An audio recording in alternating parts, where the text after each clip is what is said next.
following on from that saga, finding out about Thomas, I'd lost my job.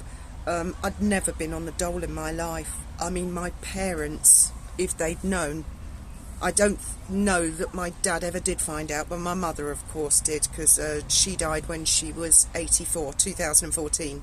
My dad died in 1995. I think I polished him off, actually, really, and I loved my dad. Anyway, I didn't want them to know, because they'd sort of said, once you're out of this stable relationship with someone who you might not like, but we think he's good for you, it'd be downhill from there, Fiona, and it was. So the last thing I wanted them to know was that I was out of work, and even worse, I mean, when Thomas said, well, you've got to go the dole, you've got to apply for the dole, and I was like, no, never, I can't, I just can't. You know, what will my parents say? Well, eventually he said, well, you've paid into the system and you're entitled to unemployment benefit, which was the case in those days, and they'd give you 6 months unemployment benefit because you'd work, and I'd worked all my life in factories and offices and stuff. So I claimed they give you a green thing called UB40, you know, like after the singers. But then after the 6 months, that finished, and there was no more money.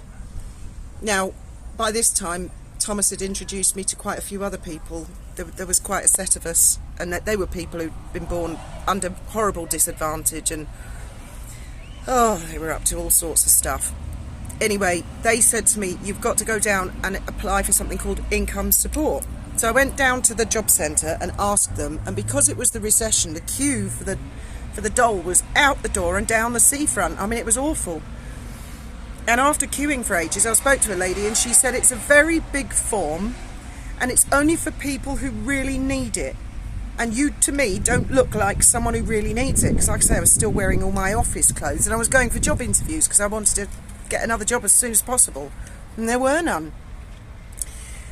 So she said I wouldn't bother if I were you, and I took her advice, and I didn't bother, because she said I'd be a burden. And I thought, well, I am. That's what my parents would think. I'll be a burden. So me and Thomas, we lived without money for 6 months. And the way we survived was he still got a bit of dole money, but that dried up. And he used to go shoplifting. Bless him. It's terrible. I told you, don't feel too sorry for me. Yeah, go shoplifting, and the local supermarket managers were actually very, very nice about it. They caught him quite a few times, and they said, you know, why do you have to steal such a large packet of bacon? And he said, well, then I don't have to come back for the rest of the week. They never phoned the police on him because everybody was doing it, and they were like, we know this is... I didn't even know what a food bank was. They might have had food banks then. I don't think so. And I think that's why at supermarkets, when I see homeless people with no money, I say, you give me a list. I say that here in Spain. I say, dame una lista. ¿Qué quieres? Bebidas, comidas, or solo dinero? Which means, what do you want? You want a drink? You want something to eat? Or do you just want the money? And we do that all the time at Little and Aldi here, because I understand how it is. So in the end, he started nicking a block of cheese, and we could make a block of cheddar go 3 days between the two of us. And I swear to God, I dropped to about 5.5 stone. That was the lightest I was. My mother thought I had an eating disorder. They'd come down intermittently visiting from the Outer Hebrides, and she expected to see the fridge full. And when she didn't see food in the fridge, she'd say, oh, you're so irresponsible. This is so you, Fiona, because I pretended I had a job. Let's talk about stress. She'd say, I'm coming down from Scotland, and me and Thomas and all our renegade crowd, it put the fear of God into us. We'd think, oh no, Joan Mont's coming down. Everyone would go on a shoplifting spree just to fill the fridge, just to shut her up, so she wasn't going on and on and on at me about it. And I had a car as well. I had a Montego, and I'd let Thomas drive it. Disqualified driver, of course no insurance, disqual driver, and he'd had a crash in it, and no one was hurt, thank God. Smashed the whole of the front of my car up. My mother said, I'm coming down to visit. Not only do I want to see that fridge full, I want to see the car. Well, I'm going to put a caveat in here, alright, because Sussex police know all about this already, but I mean, whatever I say, this is all hypothetical, alright. So Thomas found another car that looked just like my old car, and he put the number plates on it. He sourced it, he borrowed it from somewhere, okay. So my mother comes round, she says, there's not enough food in the fridge. I said, oh, well, I haven't had a chance to go shopping. I'll go. No, she said, I'm going to take you to the supermarket now. We're going to go and buy food now. And I said, what, in your car? No, she said, I want to see the car. You can take me in the car. Well, I had this car that Thomas had borrowed. So as a subterfuge, it wasn't exactly the same. I just thought she'd want to go and look at it, but oh no, she wanted a lift to the supermarket to buy me food. And she said, I'll fill it up with petrol at a petrol station with a load of cameras. Well, I mean, it was only borrowed. It wasn't like it was stolen or anything. Make what you will of that. And so I had to. Thomas's face, my dad said, I'll stay here in the flat with Thomas, keep him company while you take your mother. She'll fill your car up and get you shopping. And that's what we did. We went to the petrol station. She filled the tank up. So when we gave the car back, because we did give the car back. We put the car back where it belonged.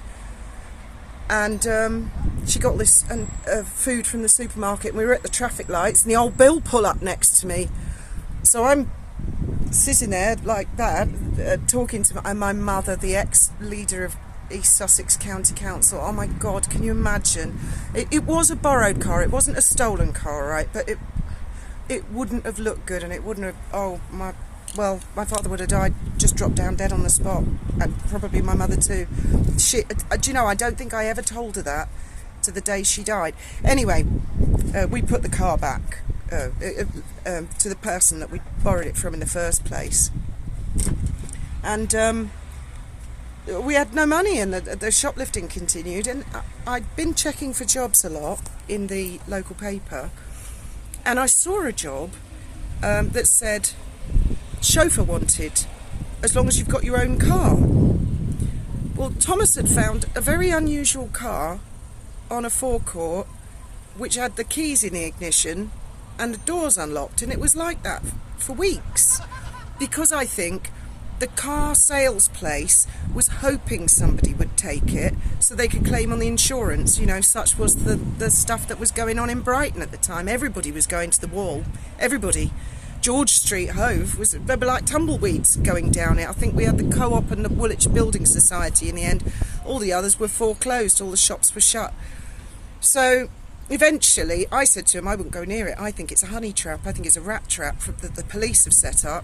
Well, he couldn't resist, and it was only round the corner from where my flat was, so he took it, and they never said anything. And Sussex police know all about this. That car was never reported stolen. So it must have... God knows what that was all about. Anyway, I'd been there for a few weeks, and I saw this job, and I thought, well, I know where the keys are, and it's £150 a week, and it's a wage, and it's a job. And so I applied for the job, and I took the car along, and I got the job. And I had that job for a couple of months. He was a lovely guy I worked for, actually. And it all came to a sticky end, and Sussex police, you know, found out all about that. I don't have a criminal record. I had a few Crown Court trials, and I was found not guilty, because they used to they figured throw enough mud and some will stick, but they were throwing the wrong mud in the wrong places. And well, anyway, yeah, they were aghast actually when they found that, and they said, well, what have you been doing with this car? I said, well, I got a job with it. They said, well, that's not what normal villains do. They don't normally get a job. I said, well, I needed a job. I want a fair day's pay for a fair day's work, and that's hard to come by in these times. And the old Bill sort of threw their hands up in the air and said, well, I've got to give it to you, Fiona. You've been a hard worker. I got up every morning, crack of dawn, dressed up like a chauffeur, best chauffeur outfit, black leather gloves, and I took this fella off to Hampshire every day and brought him back in a knockoff. That's quite bad actually, isn't it? Well, I'm glad Sussex police know all about it. And there were a few other things that I'm not going to go into. And so, yeah, I suppose if people who have died look down on this, I suppose my mother knows that now. I suppose she knows all of it now. yeah, isn't it amazing? And that all sort of came from fear of admitting to my parents or anybody that I was skint and I was starving, and we were starving. First pay packet I got from that chauffeur job, I went straight to the supermarket. Eggs, bacon, beans, toast, bread, butter, tea bags. Oh, I was in heaven. 150 quid a week. I was in absolute heaven. And when it all came badly on top with the chauffeur job, I was arrested and then I was released. And when I got back to my flat, 2 dole checks had landed for about 800 quid. I thought, oh, there's irony for you. After all that, there was money. People in Britain shouldn't starve.